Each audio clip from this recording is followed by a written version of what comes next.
Check 1, 2. How y'all doing? How you doing? Is it me or is it every author who puts out a book have a #1 book on the New York Times bestseller list? Seems like every single author, even the ones who aren't even authors and who shouldn't even be on there, make the top 10 New York Times bestseller list. So in my mathematical equation, there's about 1,362 authors that each year have a #1 New York Times bestseller list, and the top 10 is about 1 billion. That's amazing, man. I should just scribble something down in gibberish. It'll be a #1 or at least a top 10 New York Times bestseller list. That's so exciting. I'm so excited. What's up? I saw in the news today, Richard's going to jail were the headlines. It just said Richard's going to jail. I said, Keith again? Keith Richards, Rolling Stones? Keith again? I mean, it can't be something you smoked or stuck or needle or this or that, but it was a Richards from the Beverly Hills Housewives, which I wouldn't watch if it paid me. Not really into that at all. And I was watching David Letterman last night, and of course, what's up with George Clooney handcuffing his hand and arm to David Letterman's wrist or whatever? I mean, that, no offense to gay people if that's what you're into and everything, but he's just a friggin' wacko, man. I mean, what the hell's up with that, man? I mean, that's just, you know, it was funny for maybe a quarter of a second, but and then the musical guest was Tom Waits, man. I mean, that was just absolutely, he was cool. Don't get me wrong, I love Tom Waits and his old stuff, but something was up with him. But what I'm trying to find out, what was up with Tom Waits? Oh yeah. Now I know. I'm sorry. He did a song called One Last Look. One Last Look. One Last Look. It was definitely Richard Nixon. It was like the equivalent of Richard Nixon on acid, doing some hip hop almost. Hairball. Incoming hairball. Non-scud missile, just a ball of hair. Because I'm licking my hair off my arms. I'm going through my bruschetta phase. It's horrible. Sorry, Bruce. Anyways, like I said, so Tom Waits was the guest on David Letterman. And he was really cool to talk to. You never hear him sit down and just talk like that. And like I said, he sang it. I mean, that voice, it was always bad. I mean, interesting, unique, good in a bad way, or bad in a good way. But it's just like beyond listenable. I thought Ray Davies was getting a bad voice like Keith Richards, but damn, this was just like one last laugh. He sounded like that actor on Broadway, that Jewish actor. I can't think of it. It's not Harvey Keitel. What's it? Harvey Firestein or something? That's about how he sang, like how he talks. I mean, it was like one last laugh. I mean, it was a cross between him and Richard Nixon on acid. One last look. How you doing? The verses were like spoken like Harvey Firestein, and the chorus was like Nixon on acid. One last look. One last look.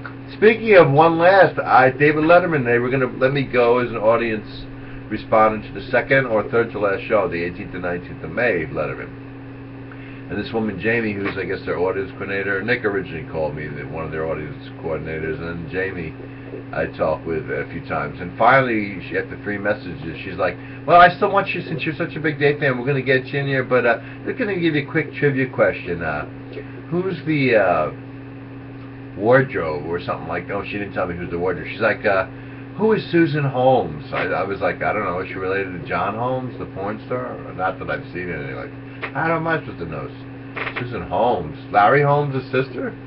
She was some kind of wardrobe, and I'm like the prop person. I'm guessing all these different things. The prop person, the, you know, behind the scenes, the audience coordinator. I'm guessing everything. Saying now, the wardrobe person. How the hell do I know? Does Dave Letterman bring all these people onto the stage and stuff like that? It's really wacko, man. It is just it is strange.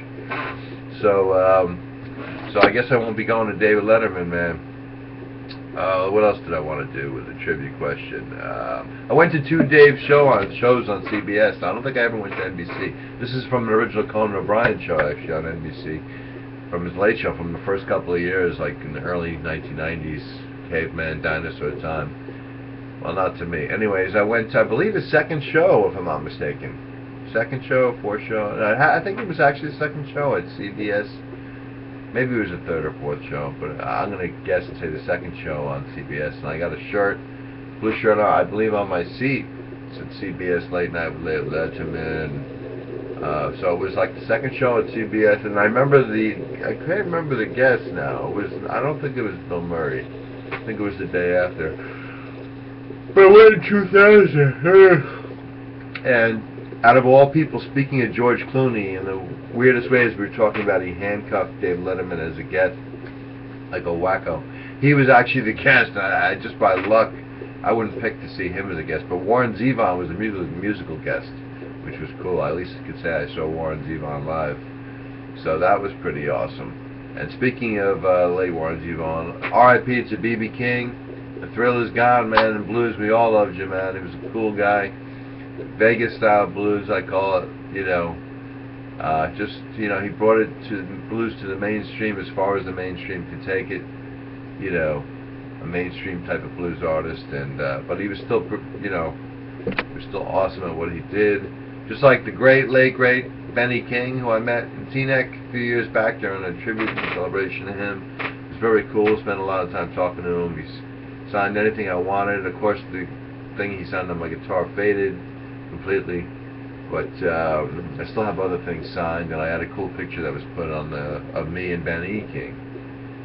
And he's not related to B.B. King. There's a lot of Kings, but once again, R.I.P. to B.B. King, and also Ben. I'm not gonna forget Ben, man. You were the man. So check those musical legends out, everybody. B.B. King, and of course Ben E. King. Not related, I don't believe, but there is a place in Spanish Harlem. That's Benny King. B.B. King. The thrill is gone. And then he writes songs about his guitar. Lucille. Alright, I gotta go. Anyways, peace.